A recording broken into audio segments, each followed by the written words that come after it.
真係要去打針啊？好似好痛咁喎。我哋每日喺病房裏面行嚟行去，我好驚將啲病毒會帶俾病房裏面嘅 BB 啊！大數據顯示，接種疫苗可以減低醫院感染嘅80%風險。我哋一齊去打啦！一齊去打。呢個唔係怕唔怕痛嘅問題啊，仲記唔記得我哋入學嘅時候嘅承諾啊？不傷害病人 ，do no harm to patient。呢個就係我哋兌現承諾嘅方式，為咗病人都係為咗並肩作戰嘅同事。打流感針啦！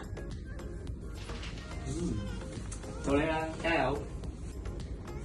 真係唔痛喎。呢一針係為咗病人，係為咗我哋同事，亦都為咗我哋嘅屋企人。為咗我哋護理嘅專業，呢一針係我哋嘅專業防毒軟件，免費更新，保障系統安全。